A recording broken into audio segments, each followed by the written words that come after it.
Hello students, good morning to you all. आज मैं आप सबके लिए नया टॉपिक लेके आया हूं और इस टॉपिक का नाम है how to calculate the kinetic energy. Kinetic energy क्या होता है और उसके लिए एक्सप्रेशन, उसका जो फॉर्मूला होता है उसको हम कैसे कैलकुलेट कर सकते हैं। This is the topic from 11th class, that is from unit work, energy and power. तो अब मैंने आपको लास्ट के लेक्चर्स में पावर, एनर्जी और वर्क के बारे में बताया था। आज मैं आपको बताने जा रहा हूं कि आपके पास जो एनर्जी होता है, दैट इज द कैपेसिटी या द कैपेबिलिटी या the ability to do work, उसके जो बहुत सारे टाइप्स है उसका एक टाइप लेके चलेंगे कि काइनेटिक एनर्जी जो है उसका जो एक्सप्रेशन है उसको हम कैसे निकालते हैं और वो क्या चीज है। देखिए, काइनेटिक एनर्जी, काइनेटिक एनर्जी। अब देखिए बच्चों, पहली बात तो यह है कि ये एनर्जी क्या होती है। हम बोलेंगे the energy possessed by a body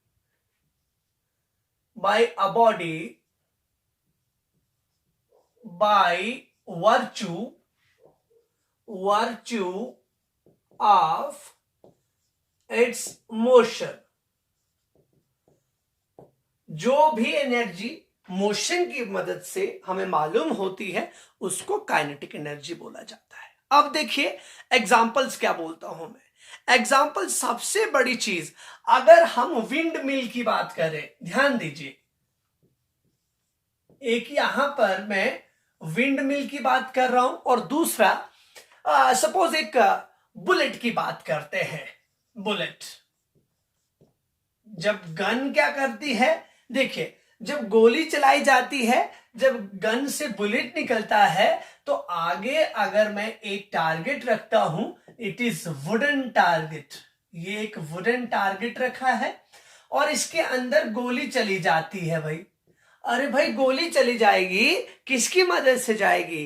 क्योंकि बुलेट के पास क्या था, ये तो गोली थी। ये गोली क्या कर रही है, गोली का मोशन हो रहा है और उस मोशन की वजह से वो किसके अंदर चली गई है, वुडन, किसके अंदर, वुडन टारगेट के अंदर चली गई है। अगर आदमी होता या कोई और चीज होती उसके अंदर भी चली जाती। It means the bullet is pursued under या inside that wooden target only on the basis of its kinetic energy, अगर वो मोशन में है। अब देखिए यहां पर सपोज मैं दोबारा से क्या करता हूं, एक टेबल मान के चल रहा हूं और ये टेबल की लेग है, इसके ऊपर मैंने एक लकड़ी रखा है और यहां से इसके ऊपर नेल, ये एक नेल है। ये अब ये नेल अंदर कैसे जाएगी, यहां से जब तक हम हैमर से उस पर मारेंगे नहीं तब तक तो वो नेल अंदर नहीं जाएगी। इट मीन्स हमें हैमर से मारना है, मारना मीन्स इसमें मोशन लाना है,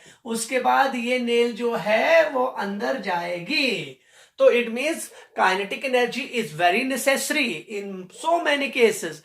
इट मीन्स विंड मिल, देखिए विंड मिल तब ही काम करती है, सपोज विंड मिल की बात करें, ये तब ही काम करेगी जब क्या आएगी, हवा आएगी, विंड आएगी, स्ट्रॉन्ग ब्लो होगा विंड का। तो देखिए ये चलना is it's motion. It means यहां पर भी काइनेटिक एनर्जी की बात है। अब देखिए अभी जो रोशनी हम देख पा रहे हैं, देखिए बोर्ड पर इतना ज्यादा उजाला है, दैट इज लाइट। ये सारा का सारा अगर मैं बात करूं हाइड्रो इलेक्ट्रिसिटी, मतलब देखिए आपने सुना होगा हाइड्रो इलेक्ट्रिक पावर जनरेटर्स, मतलब वहां पर आपके पास पानी को स्टोर किया जाता है रिजर्वायर में, फिर उस पानी को गिराया जाता है, नीचे शाफ्ट लगी होती है, टरबाइन होता है, टरबाइन घूमता है। टरबाइन मीन्स इस तरीके से टरबाइन के ऊपर देखिए शाफ्ट के ऊपर पानी पड़ेगा, ये घूमेगा, बहुत तेजी से घूमेगा, पर किसकी मदद से घूमा, मोशन कैसे आया, वो मोशन वाले पानी से आया. It means these all are the examples of kinetic energy. So we can conclude that kinetic energy is defined as that form of energy which is possessed by a body by virtue of its motion only. Means motion होना जरूरी है. तो देखिए अगर मैं इसकी बात करूं तो अगर ये मोशन में है तो इसके पास एनर्जी होगा. अगर मैं इसको जोर से कैमरा की तरफ मारूं तो क्या होगा, क्या होगा, कैमरा पे ये अपना फोर्स लगाएगा और कैमरा गिर सकता है. तो देखिए सिमिलरली उसी तरीके से यहां से अगर मैं इसको जोर से लगाऊंगा, इट मींस ये मोशन में है. अगर मोशन में है तो क्या करेगा, इसके पास कौन सा एनर्जी होगा, काइनेटिक एनर्जी होगा. अब हम ऐसा बोलते हैं कि कितना काइनेटिक एनर्जी होगा, क्वेश्चन वो है. काइनेटिक एनर्जी होगा पर कितना होगा, सवाल ये है. तो लास्ट के लेक्चर में मैंने कहा था कि वर्क जो होता है, work and energy are the two sides of the same coin. मैंने कहा था कि energy we may call energy as a source and work is the result of that source.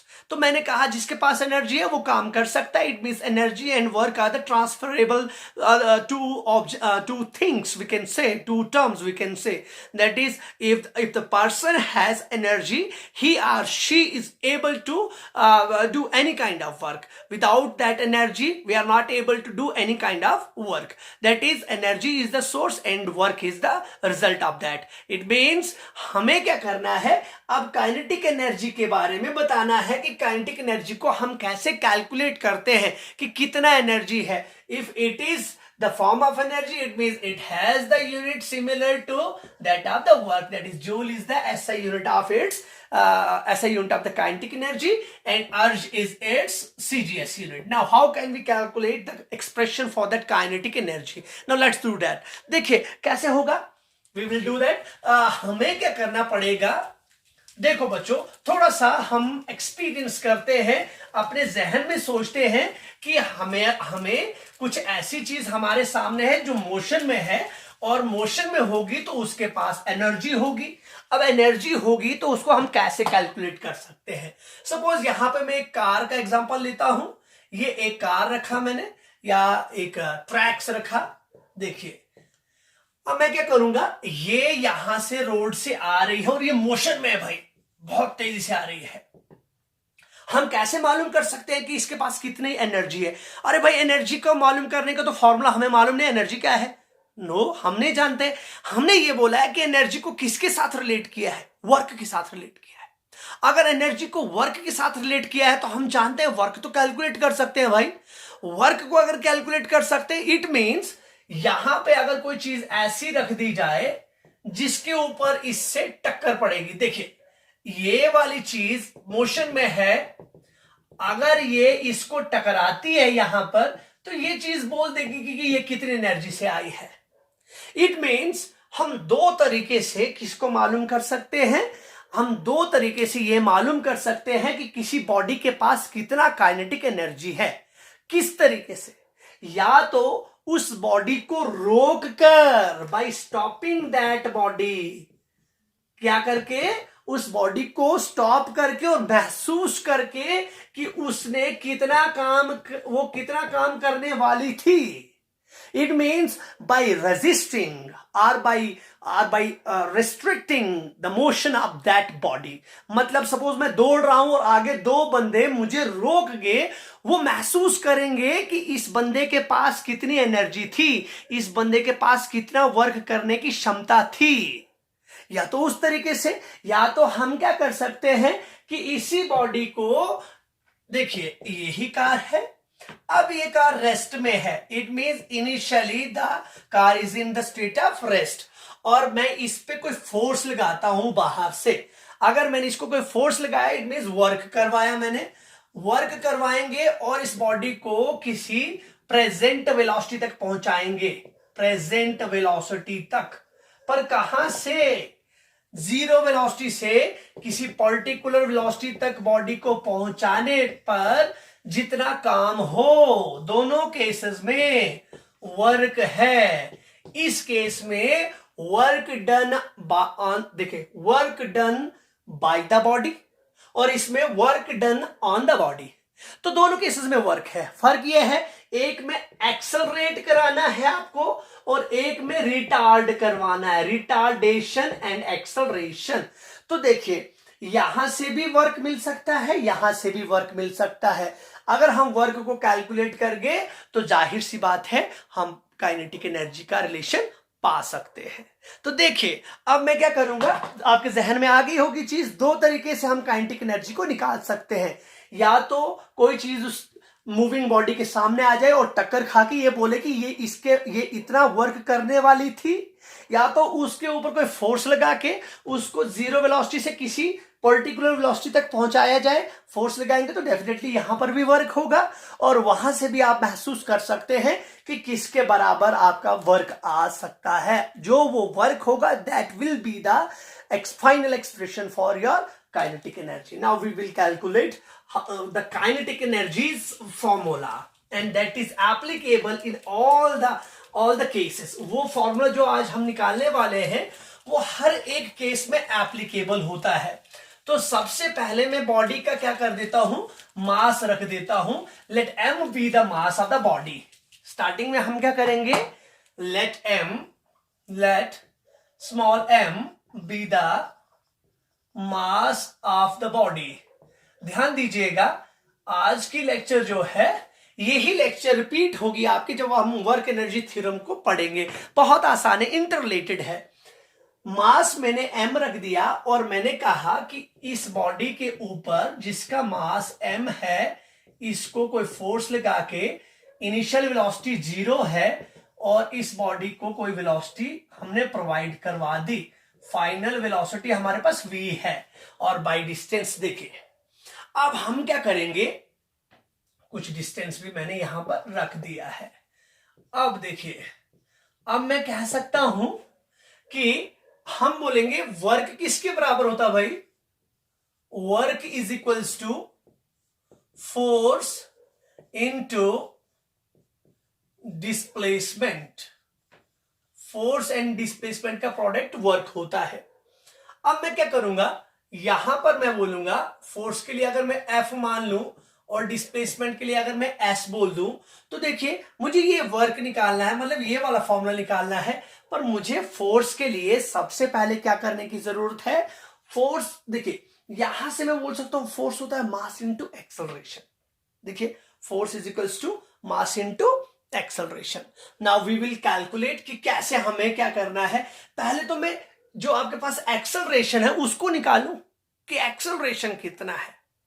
Acceleration को कैसे निकाला जा सकता है बच्चों, देखो इनिशियल वेलोसिटी भी दी है, फाइनल वेलोसिटी भी है यहां पर और s भी है। तो जाहिर सी बात है अगर आपके पास इसको यहां पे ऐसे रख देंगे, इनिशियल वेलोसिटी क्या है, initial velocity is equals to u, final velocity is equals to v, और ये रेस्ट में थी स्टार्टिंग में और फाइनल वेलोसिटी v है। और आपके पास डिस्प्लेसमेंट है या डिस्टेंस जिसको कह सकते हैं दैट इज s। तो आपके जहन में इक्वेशंस ऑफ मोशन चलिए, आपके पास v equals to u plus at पहला वाला, s equals to ut plus half at square दूसरा वाला, v square minus u square equals to twice as। जहन में ये तीनों के तीनों इक्वेशंस है। अरे भाई पहला रिजेक्ट, दूसरा रिजेक्ट, y रिजेक्ट, t है, टाइम है, हमारे पास टाइम की कोई बात नहीं है। इट मींस तीसरा वाला इक्वेशन काम करेगा। तो हम थर्ड वाले इक्वेशन पे जाते हैं, v square minus u square equals to twice as, v square minus 0 square equals to twice as। It is twice as is equals to v square. A equals to v square divided by twice s। तो देखिए हमने वो acceleration निकाल दिया कि हमारे पास acceleration किसके बराबर है, v square upon twice s के बराबर है। अब मैं क्या कर सकता हूं, मैं यहां पर लिख सकता हूं कि हमारे पास फोर्स इंटू डिस्टेंस जो है। अब फोर्स के लिए मैं लिख सकता हूं, देखिए अगर इसको इक्वेशन नंबर 1 मानता तो work equals to force into distance, but force के लिए mass into acceleration into distance आ गया हमारे पास s। तो देखिए W is equals to mass into acceleration की जगह पे मैं क्या डालूंगा, v square upon 2s multiplied by this s. s and s gets cancelled. w is equals to 1/2 mv square. देखिए अब ये वर्क जो है यही तो वो काम है. This work can be written as kinetic energy and it is equals to half mv square. तो देखिए बच्चों इसका मतलब हमने किसको कैलकुलेट कर दिया. We are able to say that what is the formula for calculating the kinetic energy. The formula for calculating the kinetic energy will be half mv square. Now it's very interesting. How is it interesting. Interesting कैसे है देखिए 1/2. अरे भाई 1/2 ही रहेगा, positive term है. Mass is always positive, वो positive रहेगा.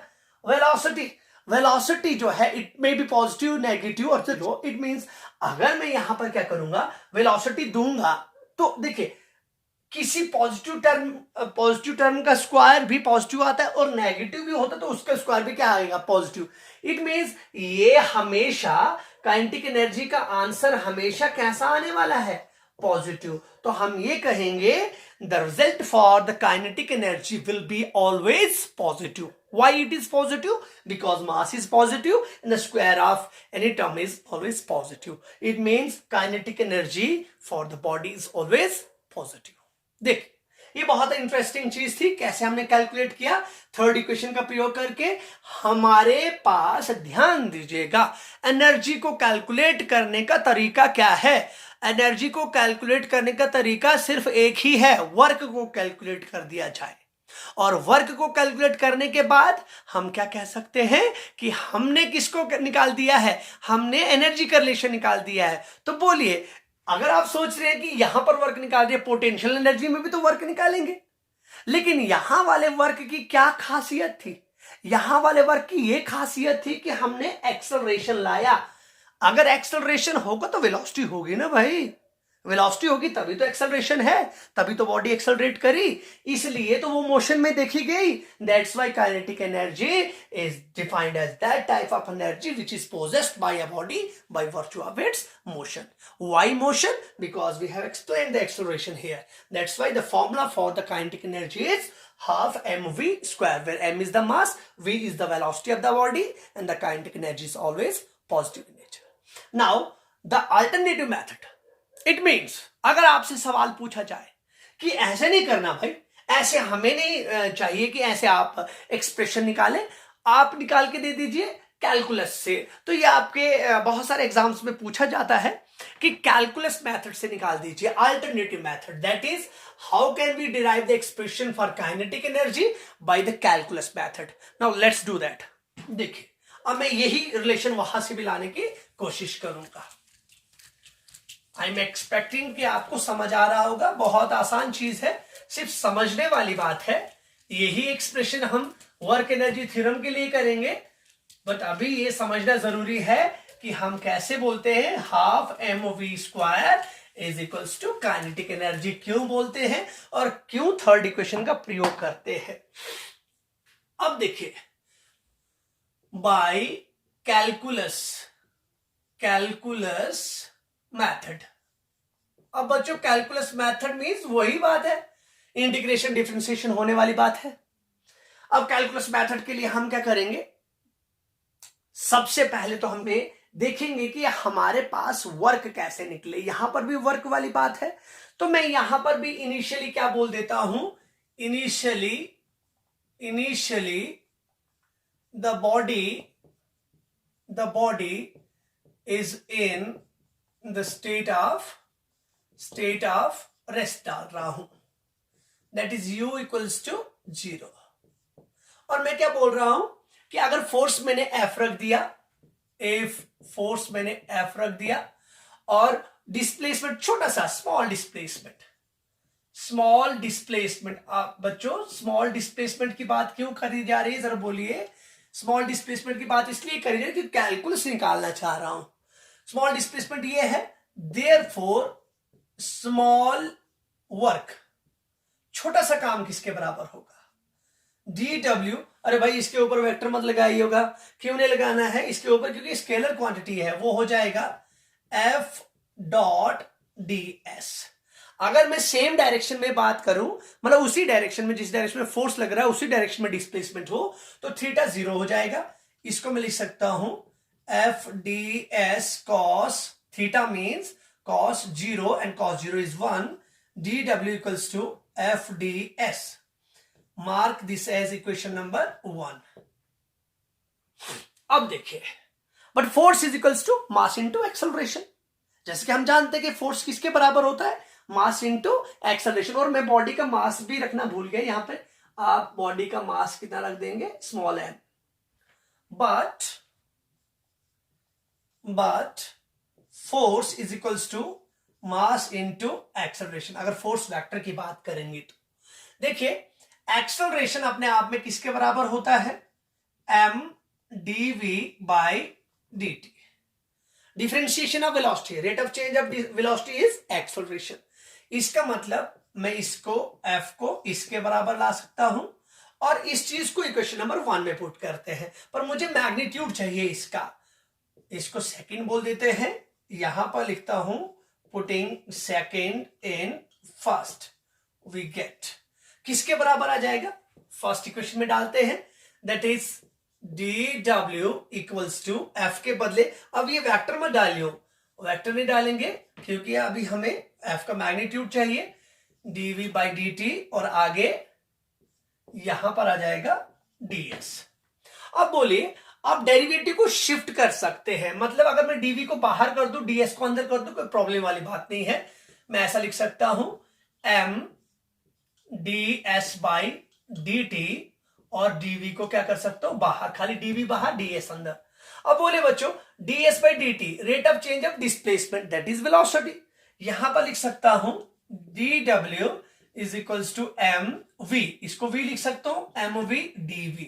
ये मेन बात थी, dw equals to mv dv।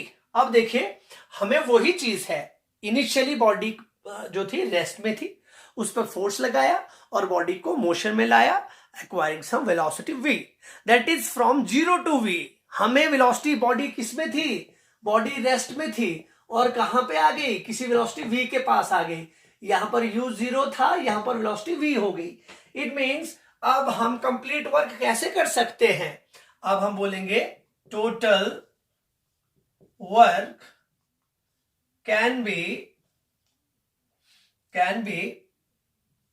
Done और अचीव्ड, लिख दीजिए, achieved by integrating the above. देखिए, अभी तो कैलकुलस मेथड है, डिफरेंशिएशन डेरिवेटिव भी आ रहा है, और इंटीग्रेट कर दीजिए, dw को इंटीग्रेट कर दिया, mv dv, कहां से कहां लिमिट होनी चाहिए, स्टार्टिंग वाली वेलोसिटी 0 और फाइनल वेलोसिटी v। dw की इंटीग्रेशन आ गया w। अब देखिए, ये आ जाएगा, मास पे कोई इंटीग्रेशन नहीं लगेगी, 0 टू v dv। अब देखिए, यहां पर आपके पास w is equals to m, और यहां पर देखिए इंटीग्रेशन, इसका integration of v square by 2, 0 to v। ये तो सिंपल है।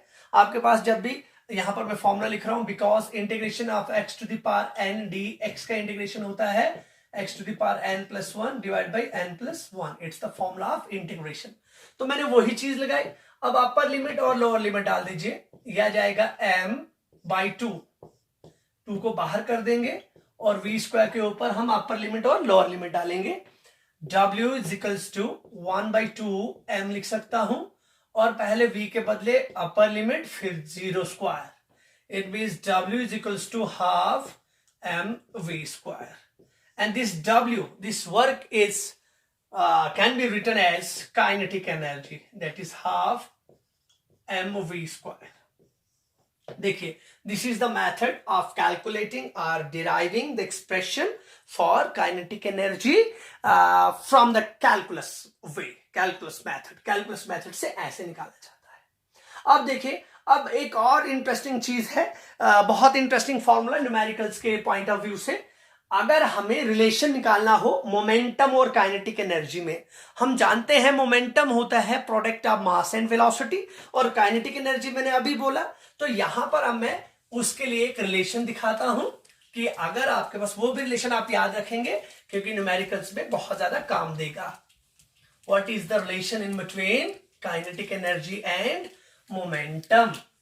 मोमेंटम और काइनेटिक एनर्जी के बीच में क्या रिलेशन होता है, ध्यान देते।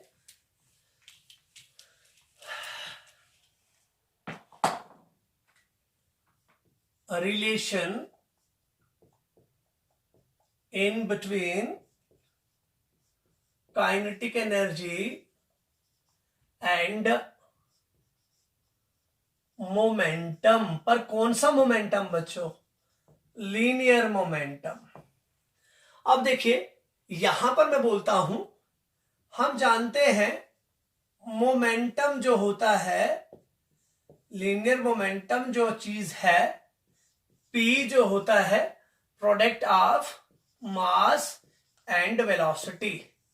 Mark this as equation number 1। ये हम जानते हैं। एंड ऑल्सो काइनेटिक एनर्जी का फॉर्मूला अभी मैंने आपको बोला, के E equals to half mv²। अब यहां पर क्या करूंगा, दोनों के दोनों इक्वेशंस डाल दिए। मैं इसका और इसका रिलेशन दिखाना चाहता हूं, मतलब इन दोनों के बीच में आपस में क्या रिलेशन है। तो मैं यहां पर बोलूंगा multiplying the RHS of equation second by m/m। बड़ा इंटरेस्टिंग हो गया। मतलब मैं इस इक्वेशन की सेकंड राइट साइड जो है ना आपके पास, राइट हैंड साइड, इसको m/m से, मतलब कुछ नहीं किया, मैंने 1 से ही मल्टीप्लाई किया, कोई चेंज नहीं लाई। खाली क्यों किया होगा आपको मालूम होना चाहिए कि मैं इसको लाने की कोशिश करना चाहता हूं। देखिए इसको कैसे ला सकते हैं, mv। आप सोचिए mv तो है पर इसके पास mv² है। मैं चाहता हूं कि कुछ ऐसा हो जाए कि m² हो जाए और v² मतलब mv² हो जाए कि हम p² लिख पाए। तो इसलिए मेरे को एक m से मल्टीप्लाई करना पड़ेगा, एक m से डिवाइड करना पड़ेगा, क्योंकि अपने तरीके से तो हम मल्टीप्लाई नहीं ना कर सकते, डिवाइड भी करना पड़ेगा जिस चीज से मल्टीप्लाई कर रहे हैं। तो देखिए क्या हो जाएगा, therefore kinetic energy is equals to half mv² multiplied by m/m। अब देखिए यहां पर क्या हो जाएगा, हाफ m और m क्या आ जाएगा, m² v² divided by m। ये काइनेटिक एनर्जी के बराबर है। Kinetic energy equals to half, या इसको 1/2m लिख सकते हैं, और इसको लिख सकता हूं मैं mv², दोनों के ऊपर है। पर मैं जानता हूं mv इक्वेशन नंबर 1 में p मोमेंटम है। It means kinetic energy equals to p² divided by 2m। It is the relation in between momentum and kinetic energy. इसको ऐसे भी लिख सकते हैं, देखिए किसके बराबर हो जाएगा, p² equals to twice m into kinetic energy, twice m into kinetic energy। तो p equals to under root twice m into kinetic energy। ये थी आज की लेक्चर। उम्मीद करता हूं आपको समझ आ गया होगा। तो नेक्स्ट लेक्चर में मैं आपको नए टॉपिक के साथ हाजिर होऊंगा। Okay, thank you so much, have a nice day.